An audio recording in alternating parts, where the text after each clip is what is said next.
Thank you all for coming tonight. As someone who is intimately connected with the college financing process and the applying process and been doing it for some time now, I would say that the most important piece is getting the information and coming and learning about what you need to know. So, Peter mentioned my name is Jonathan Sparling, and I'm here representing MIFA. I actually don't work at MIFA. I work for a company called American Student Assistance. We work closely with MIFA, and we do a lot like MIFA does with college financing, college planning, and working with individual families in the greater Boston area. We also do financial education with college students. So very closely connected to this topic. Before working at American Student Assistance, I spent a number of years in the financial aid office at Worcester Polytech Institute, where I kind of learned all of the latest and greatest that came along with financial aid. So who is MIFA? MIFA is the not-for-profit state authority created in 1982. MIFA's goal is to help families plan for, save, and pay for college. And they have a number of ways that you can continue to interact with them and learn a little bit about the college financing process. And any information that you need to know, MIFA is there for you. Obviously now, for your next son or daughter.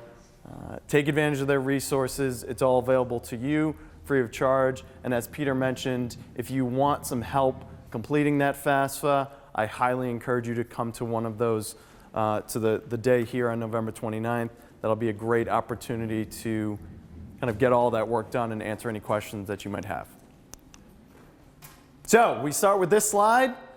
Anyone a little overwhelmed with the process? College planning, applications, financing, yes? I know you're all feeling it. You're not all raising your hands. That's fine. It's a lot. There's a lot that goes along with it. For those of you who are going through this process again, maybe this is your second son or daughter, congratulations. Maybe third, fourth, or fifth, congratulations even more. And for all of you students in the crowd, there's a lot that goes along with the process. But we just want to remind you that you can do this. There are people who are here to help you and to guide you through this and hopefully answer any questions, not only tonight, but the resources at your school, and continuing to take advantage of what MIFA has to offer. So what is our agenda for tonight? We're going to start by talking about the types and sources of financial aid. Just give you kind of the brief financial aid 101, the different types and sources. And we'll talk a little bit about the application process itself. And as Peter mentioned, one of the largest changes this year is families are now able to complete the FAFSA starting now. It was available October 1st. So not starting now. I'm ahead. I'm just ahead. October 1st, it will be available. In the past, it wasn't available until January 1st. But starting October 1st, the FAFSA will be available for completion. And you're going to be using 2 years past financial information. We'll talk about that in a little bit. We'll talk how financial aid decisions are made. And we have some different graphics that kind of walk you through that process. And then we'll close out with talking about other ways and additional resources to pay for college and some free resources available through MIFA and other partners as well. So types and sources of financial aid. Before we get into that, what is financial aid? So financial aid is money to help students pay for college. That's basically what it is. That is the goal of financial aid. It is money to help students pay for college. And there's three main types. There's grants and scholarships. That's the good stuff. That's the gift aid. That's what you don't have to pay back. So you want to maximize those grants and scholarships. You get them from a variety of sources, which we'll talk about in a little bit. But that's the good stuff. That's what you don't have to pay back. There's work study. Work study is available through the institution, potentially, that you end up going to. It's money that you earn, so you have to work a little bit for it. But you're not paying anything back. You're just working for that money, and you get a paycheck just like any other job. And then the last is student loans. And student loans encompasses not only the federal student loans that you're eligible to borrow as a college student, but also private student loan options for students and private student loan options available for parents as well. So let's start by talking about grants and scholarships. One type of grants and scholarships, if you're applying to an institution and you get your financial aid award package, you might see merit-based aid. And so merit-based aid is a type of grant or scholarship. And basically what's different about this than a lot of the other financial aid that we'll talk about is that this is awarded in recognition of student achievements. So this would be money that you would receive, students, in recognition of your academic accomplishments in high school, maybe some artistic accomplishments. The athletic scholarships can be technically considered merit aid.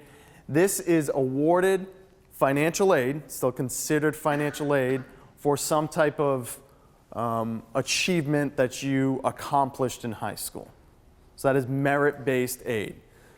Many times you are compared against one another. So many institutions have a limited pool of this merit aid, and it's reserved for kind of the best and brightest within a particular area. Schools will use this money as a recruitment tool. So if they do offer merit aid and they are trying to build a class and they really want to recruit someone in the artistic arena, then you might be able to get some merit aid for your artistic accomplishments. Athletics, different grade achievements, things like that. It may or may not be renewable. So we're going to talk a lot about financial aid, the different types and sources tonight. Merit aid may or may not be renewable. So what I mean by that is every year that you're enrolled as a student, ask the financial aid office, ask the school if you do get merit aid, ask them if it's renewable, which basically means that you're eligible to get this every year. And it's also not offered at every school. So depending on the type of institution, obviously you can probably imagine a lot of private institutions have merit aid to give out to students. They have larger endowments, and so this is the money that they might be awarding to students, this merit aid, versus some public institutions and community colleges that might not have this type of funding. So merit aid, not available at every institution, and in some institutions, some cases, there might be a separate application for this. So I'll give you an example. Worcester Polytech, when you applied for admission, you were automatically put through a merit aid review. So before it even got to the financial aid office, you applied to WPI. Let's say you were accepted. Through the admissions office, they basically reviewed your application and determined if you were available, if the students were available for some type of merit award. And those awards could range from anywhere from $5,000 to $10,000 per year, up to some of the larger scholarships, $20,000 per year. So that process was done even before it got to the financial aid process, but that merit award money is still considered financial aid because it's still money that you're receiving from the institution or another source to pay for college. So that's just kind of how it works there. Other schools are going to have different awarding policies, and they might have different additional applications that you would apply for. So just be aware of that as you're going through that process, that merit aid, it's sometimes separate from your traditional financial aid, but it's still counted in that total package. Does that make sense for everyone? Okay. So that's the one major type of aid. The other major type of aid, again, this is aid that you're not paying back. So this is the good stuff. This is merit aid. Another major type is the need-based aid. So need-based financial aid, need-based grants and scholarships is based on the family's financial eligibility or your need. The eligibility is determined by that standardized formula. And so this is going to include that EFC number that's spit out once you complete that FAFSA. Has anyone heard of the expected family contribution? Have you heard of that term? Maybe kicked around? All right, we'll talk a little bit about what that means in just a second. But basically, when you complete the FAFSA, there's a calculation that's done that says, based on the inputs that you put into this formula, here's how much you can afford to pay for college per year. And so schools will use that number, that EFC, as a baseline to determine how much need-based aid you're eligible for. Need-based aid does include those grants. Again, that free money, that's that good stuff. That's the stuff that we're going to try to maximize. But it also does include those loans and that work study. Loans are what you have to pay back. The work study is obviously what you're working for. Most financial aid is need-based. So many of the institutions that you apply to are going to have need-based financial aid. Most financial aid, and we'll show you a breakdown in a little bit, is based on need. It's based on the need of the family, how much money you essentially need to afford the college education. And in many cases, you must be making satisfactory academic progress in order to maintain this. So once you enroll in the institution, one of the stipulations of signing off on that financial aid award letter is that you're maintaining satisfactory academic progress. You're not falling behind on your grades. There could be GPA requirements associated with this. So the merit-based aid, kind of that separate process, probably through the admissions office. There might be an additional application based on more of those achievements that you accomplished in high school. Need-based aid, those grants and scholarships, good stuff, also includes loans and work study. Any questions on the merit aid versus the need-based aid? Kind of the breakdown there. Okay, good. So what are the sources of financial aid? Different sources of where you can receive financial aid. The first is the federal government. So there's federal grants. There's the Pell Grant, which is the largest grant program out there to fund education. Again, it's a grant, so you wouldn't have to pay that back. To be eligible for the Pell Grant, it's a certain expected family contribution qualification. So again, it's based on what you're putting in the FAFSA form. So that's the Pell Grant. Work study funds, most of the time, come from the federal government. Work study is a little bit different. The way that work study is packaged is the federal government says to all institutions, here's a set amount of money that you have to award in federal work study funds, and then the school, based on their own policies, will award that out to students. So it's technically considered federal aid. It's just administered directly through the institution. Can you also make note of, I don't know if you said it, in order to get financial aid, not only get to maintain academic status, we also have to maintain full-time status. Yes, that is correct. Thank you. So to maintain the financial aid that you get, you have to be considered at least half-time. So you have to be half-time to maintain that. If you fall below half-time, you would be subject to having your financial aid cut. What half-time is going to vary from school to school. And not only could that affect your federal financial aid, your loans and eligibility for grants, it could also impact what you would be eligible to receive from any merit aid. So most, I would say, I don't even know the percentage, but I would say a high percentage of students are going full-time. That's probably the plan for most of you, to go full-time attendance. But if you do need to drop some classes or fall below full-time, you'd still be eligible to receive some of your aid just as long as you stay above half-time. Good question. If you want to learn a little bit more about all the different and the types of federal aid, studentaid.gov is a great resource. So MIFA will have kind of this breakdown as well, but studentaid.gov really breaks out the different types of financial aid, and I'll actually go through all of these, but particularly talk about the different federal options as well.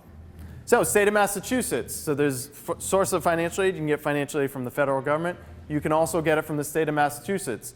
So Massachusetts has the Mass Grant, which is a grant program available. Again, it's based on the information that you put in the FAFSA form if you would qualify for this. Massachusetts has different scholarships available. The John and Abigail Adams Scholarship is the real popular one that will cover the cost of tuition at public universities. Now, quick note about that. Tuition at public universities is actually the smaller number. It's the fees and everything else that's much larger. So people hear that it's covering tuition, you're like, great. And like, tuition's actually the smaller number. It's the fees and everything else at the public universities that are much higher. At private colleges, it's the exact opposite. The tuition is that big number. So just be aware there. But John and Abigail Adams Scholarship, there's other scholarships available through the state of Massachusetts. Also tuition waivers and loans available through the state of Massachusetts. Some of these will be dependent on the institution that you apply for, and others will be based on, again, if you qualify for a tuition waiver.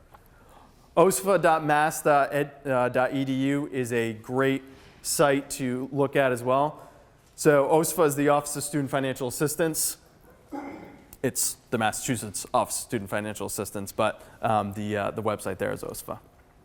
So federal government, state of Massachusetts, and then the college and university. And so this is what we put in parentheses, institutional aid. So through your college or university, ability or option, hopefully, to qualify for and get some grants, some scholarships, and maybe even some loans through that particular university. So coming from a lot of different sources, and you're kind of trying to wrap your head around all of this, when you get that financial aid award letter from the different schools that you apply for, there will be a combination of federal sources of financial aid, state sources of financial aid, and from the college or university. So you're not getting separate award letters for all of these or separate notifications. It's all essentially administered or communicated through the college or university, but just to let you know, they kind of come from different organizations, if that makes sense. And then the last, we put other agencies, scholarships. So hopefully some of you are applying for or maybe even have gotten notification about outside scholarships. So outside scholarships come from a variety of sources. They could come from for-profit organizations, nonprofit organizations, community-based organizations that have funds for students that are going to college. And basically you could use those funds to help pay for that cost of school. I will beat with the dead horse tonight if you hopefully you leave with a lot of things, but apply for those outside scholarships. They can significantly cut the cost of education. They can significantly cut that bottom line for you. And even if you can only get those scholarships maybe going into your first year, having the option to not pay as much that first year really sets you on a good path. And there are scholarships out there available to you. I know that they can sometimes be a hassle to apply for. There's these somewhat long applications. They can sometimes be cumbersome, and finding whatever appeals to you can sometimes be a challenge. But go through that process, take the time, and don't always look for those home run scholarships, right? So I saw many cases working in the aid office at WPI where we would have students come in and they'd have money in financial aid through a variety of sources, but they also took the time and applied for outside scholarships as well. And they would have many, many outside scholarships come in. And they weren't always, the $5,000 or $10,000 ones. It was $1,000 here, $1,500 here, $500 here. Certainly those add up to some significant amounts. So take the time, spend some time to look for those outside scholarships. They're really, really important. Any questions about that? Okay. So just to give you an idea of the financial aid breakdown, and this is based on undergraduate student aid from 2014, 2015. In total, $183.9 billion in financial aid awarded. You can see that a majority of that is in federal student loans. So we always get the question, why are loans considered financial aid? It's a fair question. You have to pay it back. You're like, is it really aid? The reason that federal student loans are considered a piece of financial aid is that the student is the borrower. And so many students have very little credit history, probably never borrowed before in the past.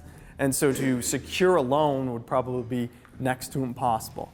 And so federal student loans are available to pay for that cost of education, help pay for some of it. And once you do graduate, there are options to have some of those loans forgiven, depending on different repayment plans or different career fields that you go into.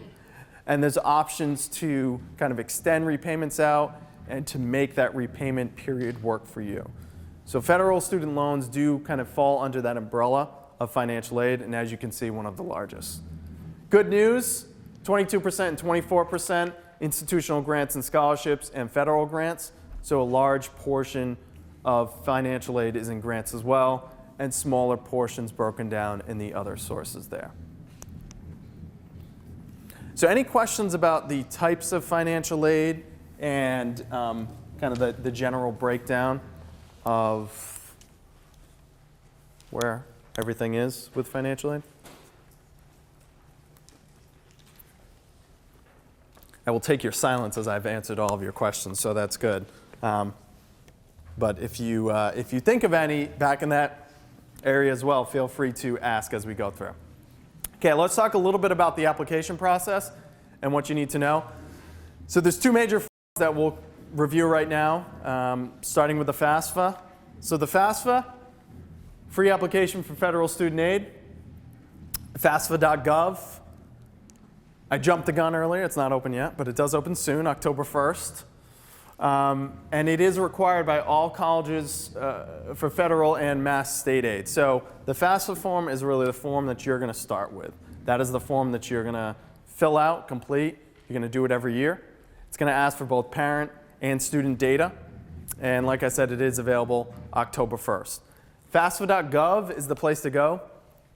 Don't go to FAFSA.com. They'll try to charge you. And it's free, so you shouldn't have to pay for it. And don't pay for it. So FAFSA.gov, yeah. If I have an older child, so she has a FAFSA, Mm-hmm.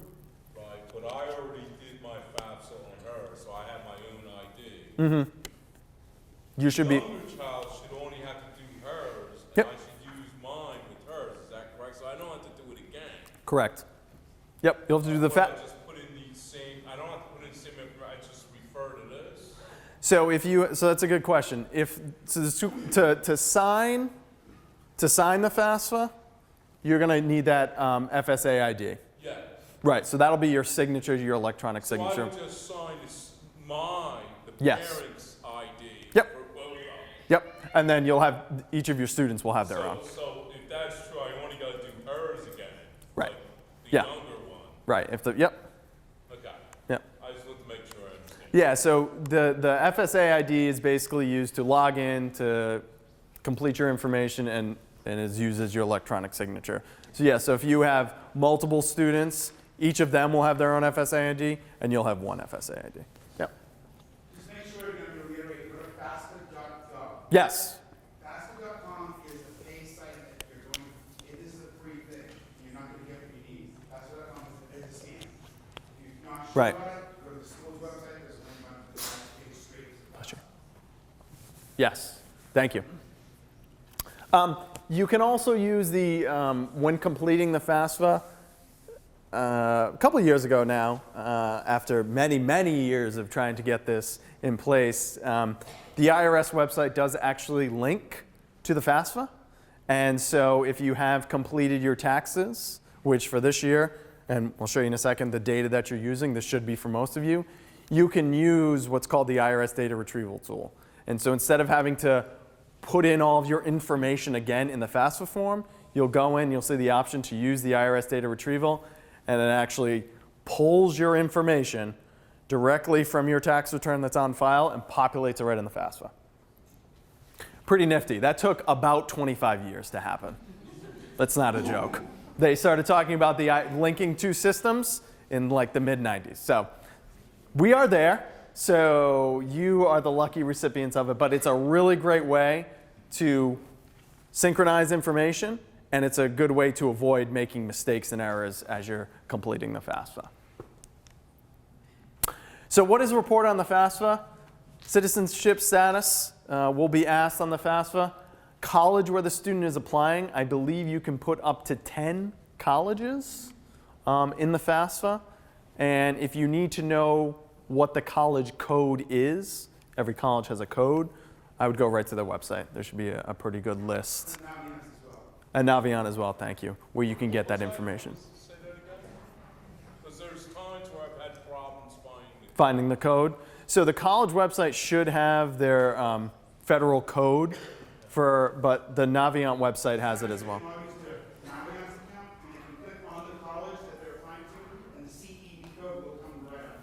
Perfect.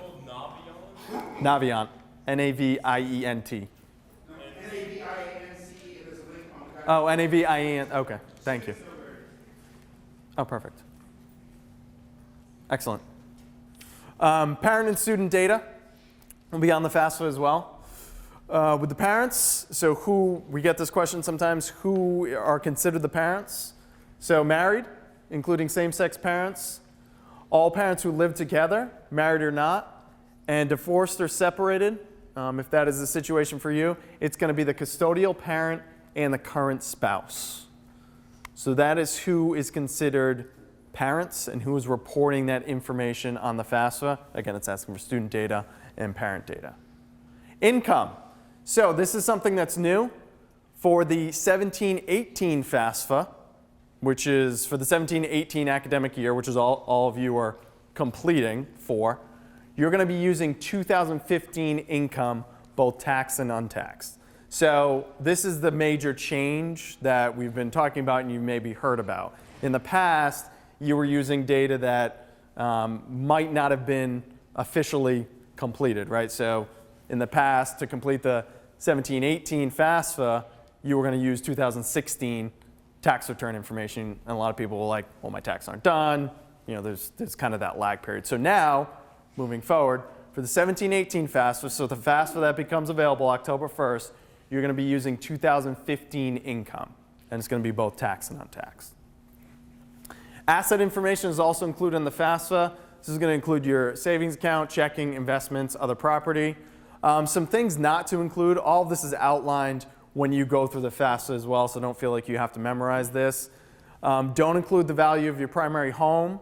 Do not include your retirement value, life insurance value, or the value of a small family business. So those are not included on the FAFSA. CSS Profile, which is the other form, especially if you're applying to a private college, use the CSS Profile. That's going to be a little bit different. But for the FAFSA form, do not include that primary home, retirement, life insurance, or value of a small business. And then they're also going to include the number in the household and the number of children in college.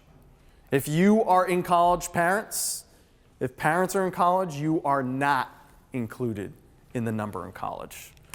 Sadly, that is not a strategy to go back to school to hopefully get more money in federal aid. Don't do that. So, but number in household and number of children in college for whatever year you're applying for. So this would be for the 17-18 year.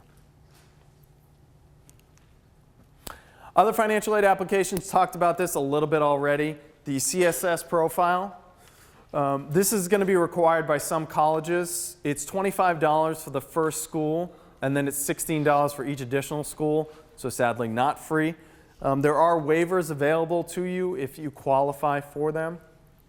It's an online application, student.collegeboard.org/profile. College Board is also the organization that oversees or administers the SATs. So that login information, if you have a login for the SAT account, you'll be using, students could use that as well. That's going to be the same one to get onto the CSS Profile. For many cases, the non-custodial parent profile is required. So in the case of the FAFSA, that custodial family, if there is a divorce situation, it's going to be the custodial parent in the household, and if there's a new spouse in the household. With the CSS Profile, it's going to be looking at basically the biological parent. So if there is a divorce situation and there's a non-custodial parent, many schools will require the non-custodial parent to fill out that form and to turn that into school. If that is a concern getting that form, obviously there's extenuating circumstances. You can communicate with the financial aid office that's requiring it and saying, you know, this isn't a possibility. Is there some type of waiver that we can get done here? And that's on a case-by-case basis. Sure. I noticed I've highlighted financial aid deadlines are important.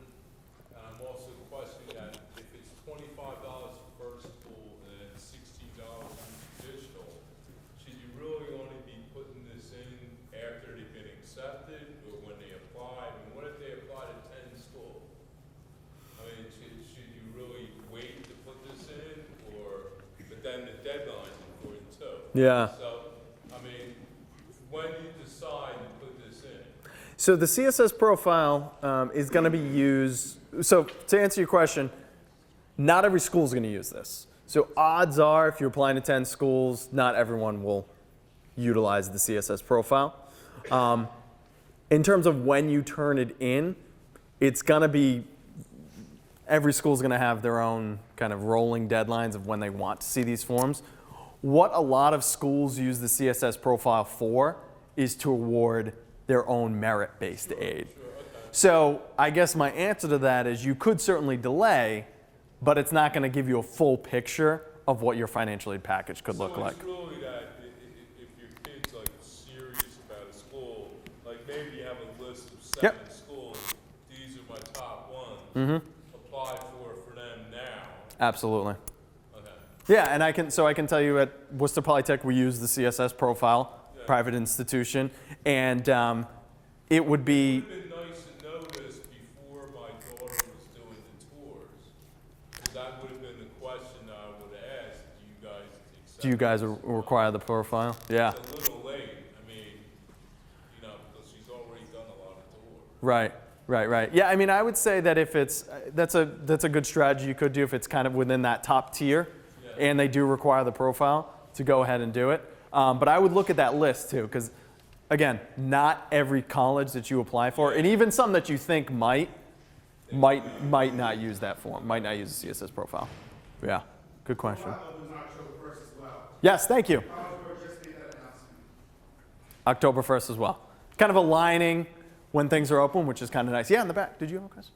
As far as the deadlines for where October 15th, where they're going to start the enrollments now in October, if the year 2015, say they had already, student already was applied for FAFSA last year, in 2015, is that information already, because it's already in there, is it just, do you have to resubmit everything, or do they link it in still, because they currently receive financial aid for this year, but now it's going to repeat? I see what you mean. Because it's still that same base year data.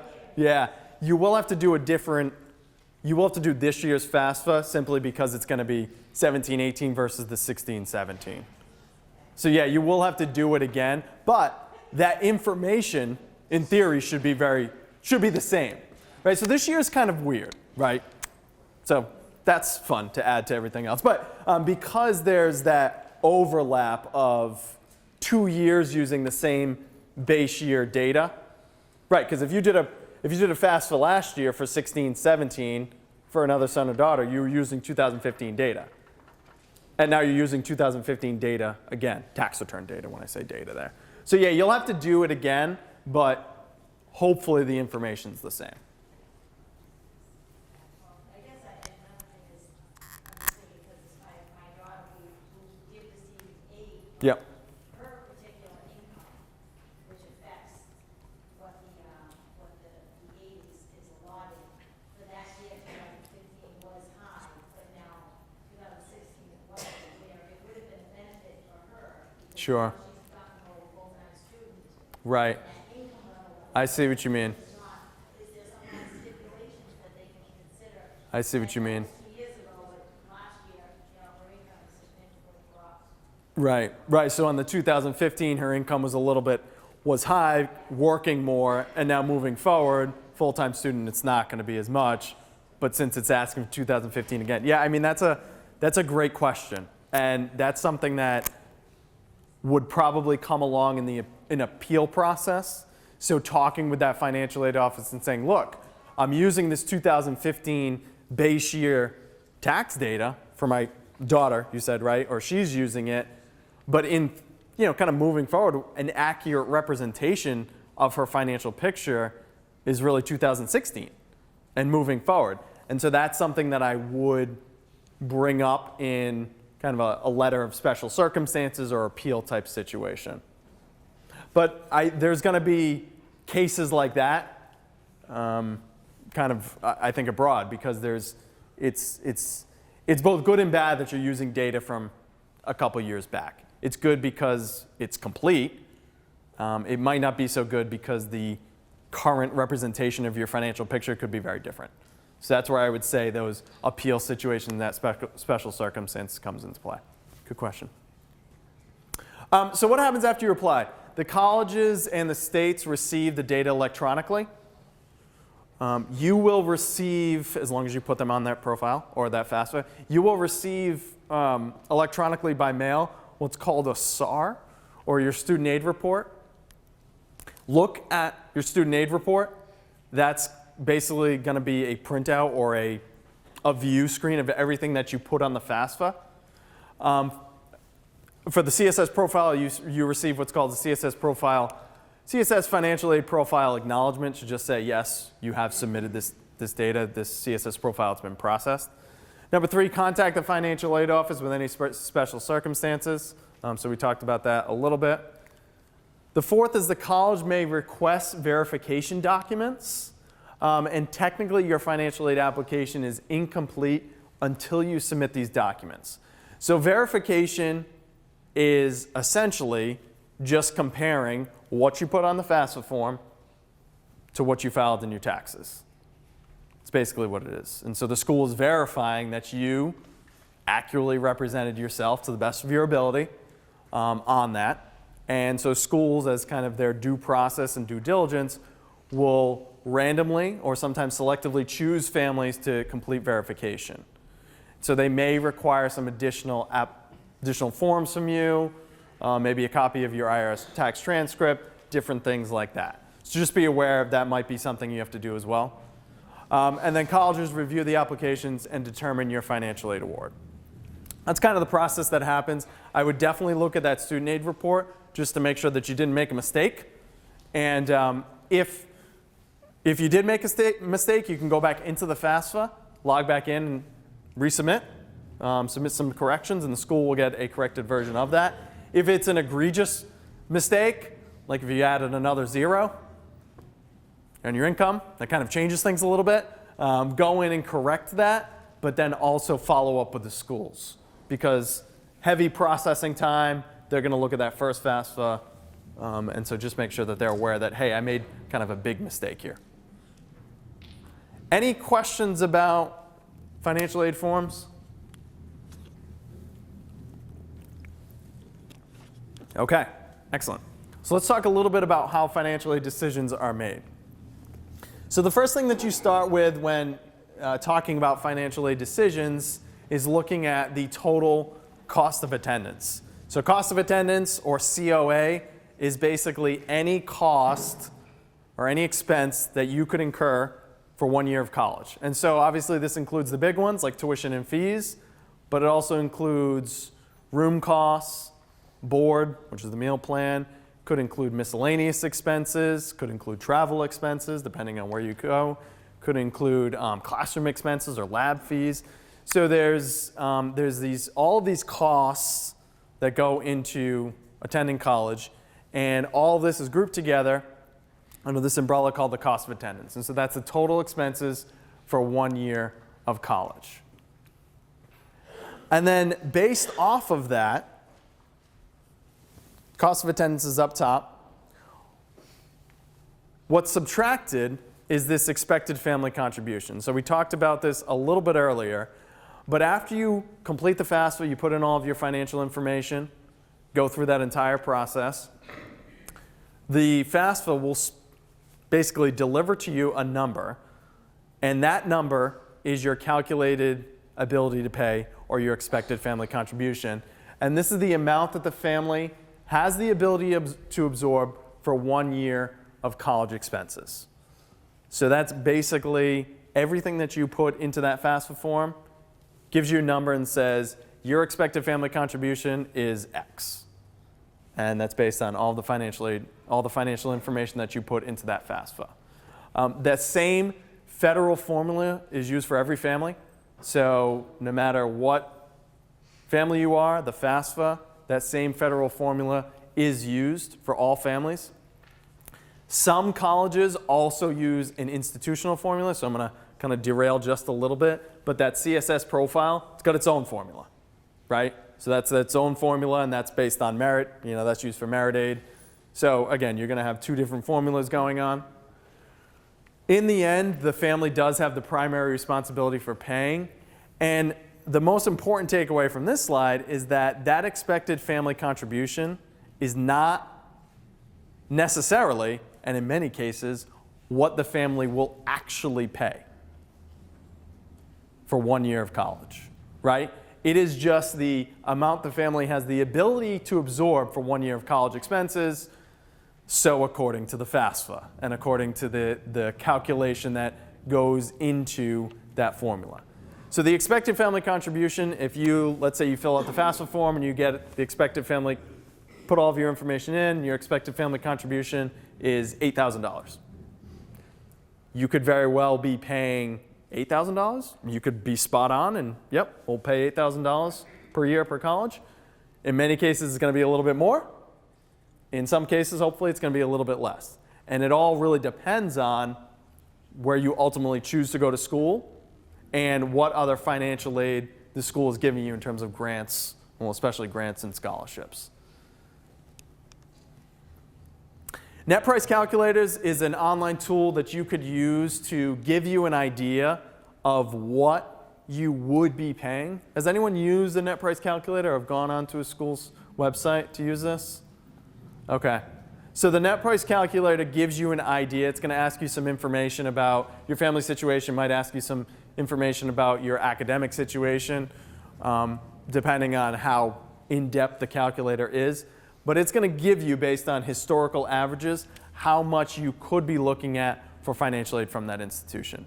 So if you want to get an idea of what a particular institution might be awarding to you, go and check out that net price calculator. Every school will have one. And again, it's an estimate of what you might get for financial aid. It's not the actual award. So schools are very clear that this is an estimate of what you might receive. But it is a tool that gives you some insight into what you're looking at for paying. So going back to that formula, up top you have that cost of attendance. Again, that's all the expenses for 1 year. You subtract that expected family contribution, or that EFC, and what's left is your financial aid eligibility. And so to kind of bring it home, we have this great graphic that I'll show you in a second. The financial aid eligibility is what the colleges use to fill in with different types of financial aid from all the different sources that we talked about earlier. So I'm going to actually I'm going to skip ahead a little bit. I'll go back to those. But let's look at an example of financial aid awarding. So let's say that the cost of attendance is $40,000 at this particular institution. You complete the FAFSA, and your expected family contribution is $5,000. So that goes at the bottom of the barrel. We have this nice barrel graphic here. So if you subtracted the $40,000, the $5,000 from the $40,000, the rest is your financial aid eligibility, so that $35,000. So the school sees this, and depending on their awarding practices and formulas, maybe you qualify for a scholarship of $9,500. Pretty good. $9,500, not bad. Goes the first thing on the barrel. Then you could also qualify for a grant. In this case, $13,500. All right, filling up the barrel. We're getting closer. This is pretty good. Those first two, not including the EFC, scholarships and grants, free money. You're not paying that back, so long as you maintain satisfactory academic progress and you're staying full-time, et cetera. Then the school might package in a student loan. Want, want. This is money you have to pay back. This is a student loan. Again, it's considered financial aid. It's going at the top of the barrel because we'd like to fill it in with that free money first. So student loan. And then maybe the school says, we'll also give you $3,500 in work study. That is a lot of money in work study. So if you go to a school, and if you apply to a school and you get your financial aid award letter back and it says $3,500 in work study, that's great. This means that you could earn up to $3,500. That's the thing about work study. It's not coming off the bill. You have to work for it. So that's money that you earn, goes in your pocket. Maybe you're paying for some miscellaneous expenses while you're at school. So if you add all of that up, I don't know what it is, but I know it doesn't equal 40,000, right? So if you add the 5, the 9,500, the 13,500, the 15,500, and the 3,500, you're still left with this unmet need. And so in this case, the unmet need is 3,000.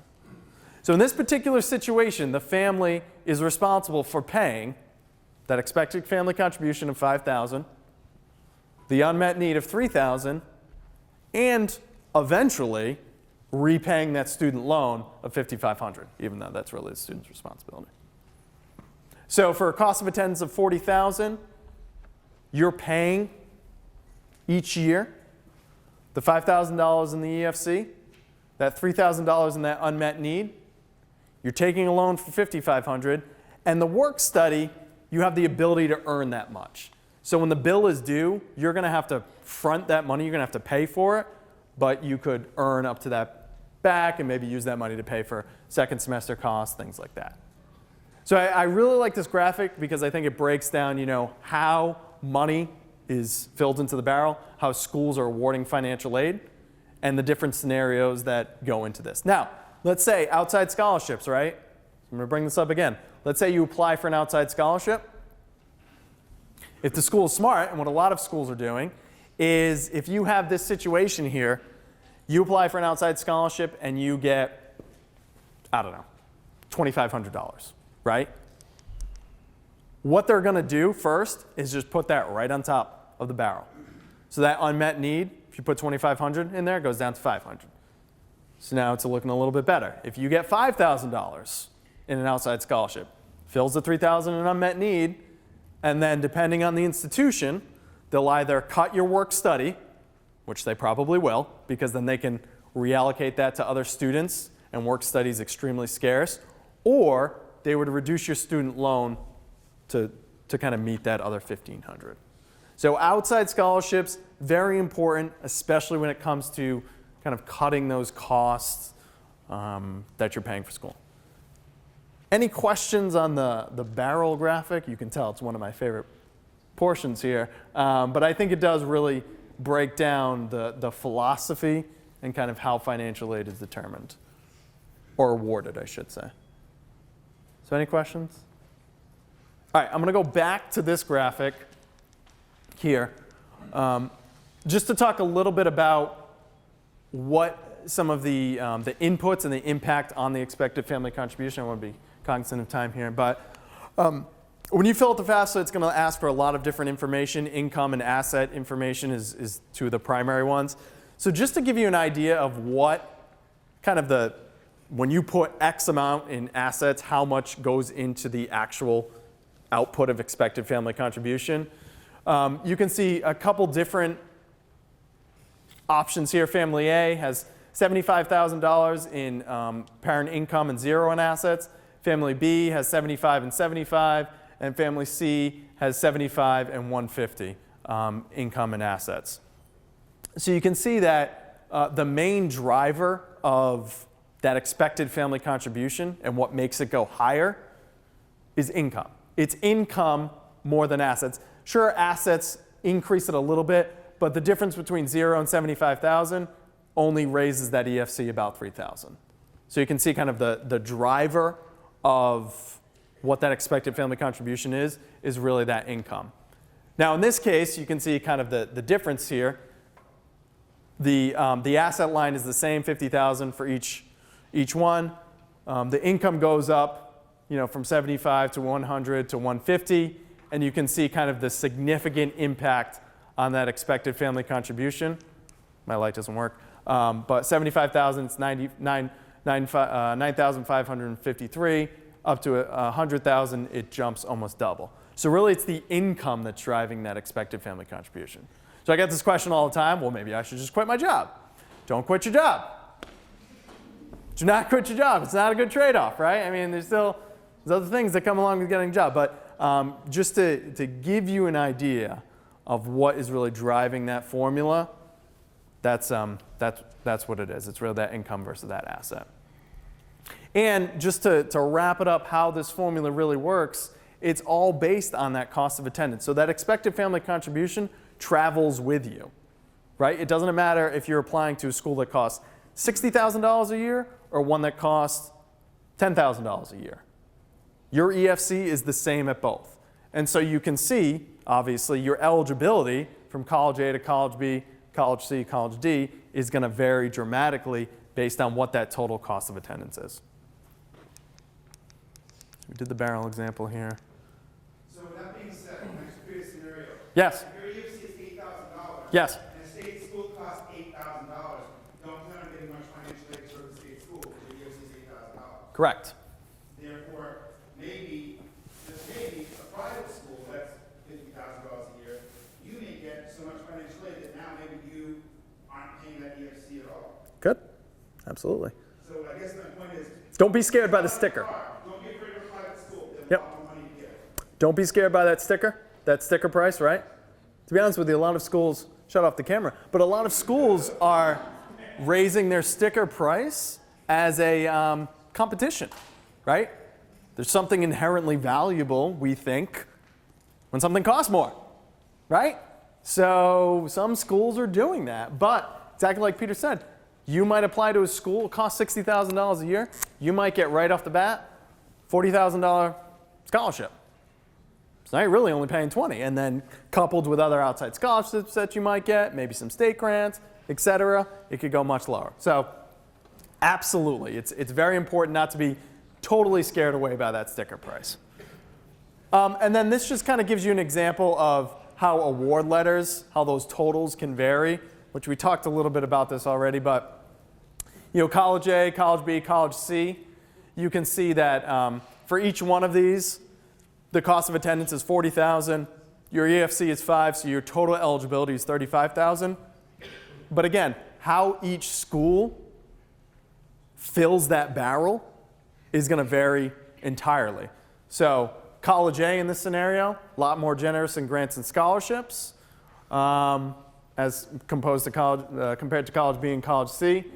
And you can see that it results in a different unmet need. But different schools, even if they have the same cost of attendance, are going to award different types of financial aid. That's why it's very important to compare award letters across the board and look at how much am I getting not only in grants and scholarships, but also how is it being backfilled? Is it more loans versus grants, et cetera, et cetera. Similarly, just the different types can vary as well. So again, cost of attendance is $40,000, expected family contribution 5, total eligibility 35. What I will point out here is that if you look at college C, don't go to college C, right? So student loans, first of all, grants and scholarships, you're getting 0. Student loans, $5,500. Well, that last line there, parents. Schools will package in parent loans now, right into the award letter, assuming that you are going to apply, get approved for, and borrow that much money, $26,500 per year, to pay for education. So schools are packaging in parent loans. And when I say packaging it in, I mean you get that award letter, and it's written right on there, parent plus loan for $26,500. So just be aware of the types and be aware of what the financial aid is. Obviously, it's not all created equal.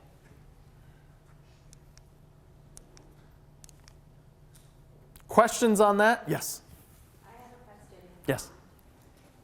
So will the colleges, when they make their decisions about merit aid, Mm-hmm. are they looking at your expected family contribution? So if your expected family contribution is really high, will they Yep. not award that student merit aid because we're already Sure. expected to? How does that work? So the answer is it depends, which you're going to hear a lot. Most schools will have a need blind process with merit aid. So they're not going to consider the financial circumstances of the family when determining merit aid. It's going to be, again, based on just those achievements in high school, certain GPAs, et cetera. Some schools will decide to, yes, look at that expected family contribution as one of the factors for potentially awarding merit aid. But I would say that on the whole, most schools are looking more at those meritorious achievements versus what the family has from a financial standpoint. And when are we informed? That you got some merit aid, if merit aid was available. It will vary. So, like I said, I worked at Worcester Polytech Institute. When a student was accepted, they would get an acceptance letter, and then 2 weeks later, thereabouts, they would get a separate letter from the admissions office saying, congratulations, you've been awarded X amount of money in merit scholarship. Some schools will wait, and you'll apply to the college, get accepted, and they will send out one award letter that will include any need-based aid you're available for, the grants and the grant scholarships, loans, work study, and then also have merit aid on that award letter as well. So some schools will do it separately, others will do it as a package deal. I would say that a majority of them will do it separately, simply because it's kind of nice, right? You get accepted to the school, and then it might be right in that acceptance letter or a couple weeks. Yeah, a couple weeks later you get. You're getting that merit letter. Yeah. With the acceptance letter, very soon thereafter. Yeah, maybe even not a couple weeks, just as a, hey, don't forget about us. We accepted you and we gave you this merit money. So, good question. It's kind of like a marketing tool too. For Oh yeah, to get you to convince you, right, when you get that letter that come to us, right. you know? Absolutely, absolutely. Any other questions? Yeah. If you're filling out this form on October 1st, listing the colleges that you're going to go to, but then you're applying to a college or university that has a blind application process, and you've already listed them, how is it a blind application process if they can go in there and see it anyway? So, from the merit standpoint, From any financial standpoint, if they're not basing it on your financial need, say, but we go in there and fill out this form on October 1st. yep. He applies in November for Yep. early acceptance or whatever. And he gets accepted, but how are they, if it's already in there October 1st? How is it separated? Yeah, because you've already sent it to them. Right. So, the admissions process is going to be totally from like an applying standpoint and looking at the information. Admissions is going to be totally separate from financial aid. So those admissions decisions and those merit decisions, which aren't most of the time based on any financial need of the family, even if the FAFSA is processed and it's in the system, the admissions officers and admissions counselors aren't looking at the financial aid system. So it's just sort of a trust thing that they're not. Yeah, that they're kind of being, that they're separate. I can tell you, again, we had two entirely separate systems, which made it interesting when they were trying to communicate with one another. But the admissions team used an entire tracking application system that all of their applicants would apply through. And then the financial aid process was an entirely separate one that had limited licenses and only some people could get into those systems. So all schools won't do that the same, but I would say by and large it's that separate process. So it very well could be loaded in the school's database, but they're not looking at it. The way to ask that question to the school is ask them if their admissions process is need blind. Yes. Admissions process is need blind. That's just saying, they know what that means. It means, are you looking at financial data?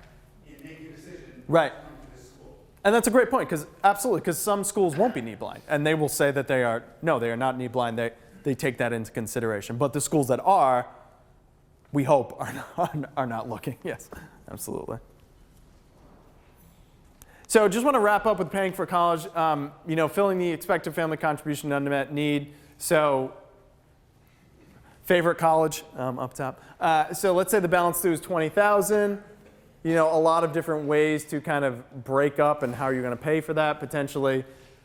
Savings and summer earnings from the students, maybe some money from the parent savings, parent contribution to a payment plan. So a lot of schools have payment plans available to you.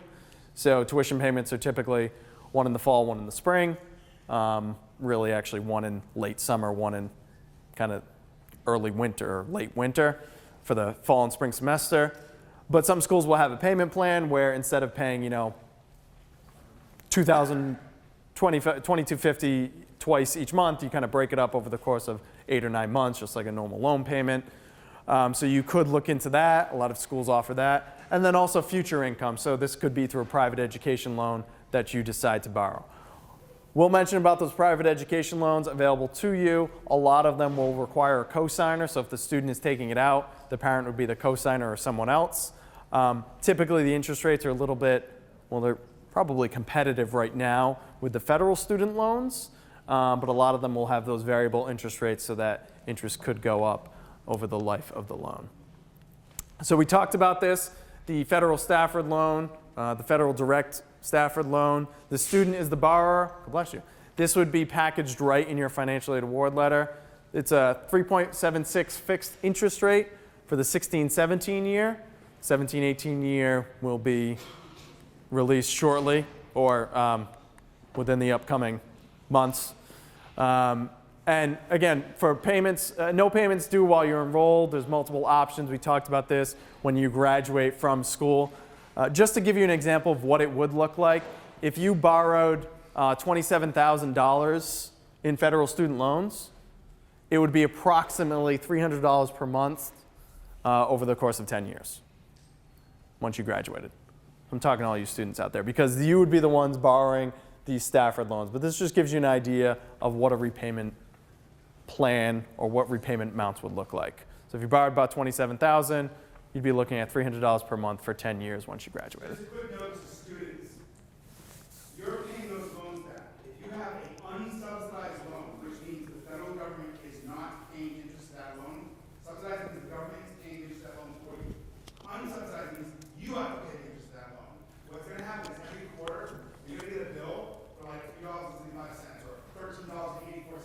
That's the interest that accrued on that loan for that semester. It'll say amount to 0. Because you don't have to pay. There's no penalty if you're not paying. However, pay. Because you don't want to start paying interest on interest on interest. You're going to have that $13.35 to the original loan, and now you're paying interest on top of interest. And then next year, interest on interest. Next thing you know, you're paying money that you shouldn't have to pay. Just pay the bill when you get it. Absolutely. So Absolutely. And no prepayment penalties, which is important as well. You know, if you decide to make those payments, which is a great strategy, then you're graduating only paying off that principal. You're not worrying about that interest, which again, as Peter mentioned, is accruing and capitalizing. So yeah, definitely a good strategy there. I'll close, I know we're at time, I'll close with some free resources. We talked about FAFSA Day.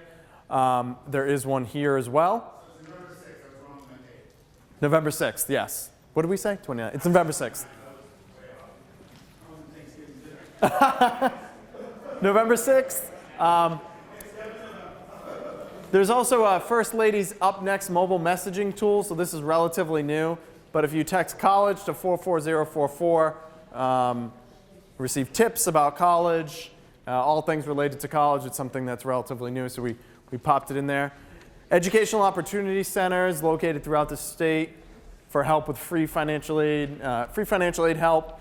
There's also massedco.org to help kind of walk you through this process. But again, take advantage of that FAFSA Day. Come, learn, ask any more questions that you might have that you couldn't think of tonight. MIFA does have a series of webinars as well that you could register for and attend, obviously free of charge. Just learn a little bit more about understanding the FAFSA, the profile, paying the college bill, and comparing college loan options. So this is more of a deep dive into some of those topics that we just scratched the surface of tonight. We also just want to talk about the Paying the College Bill seminars.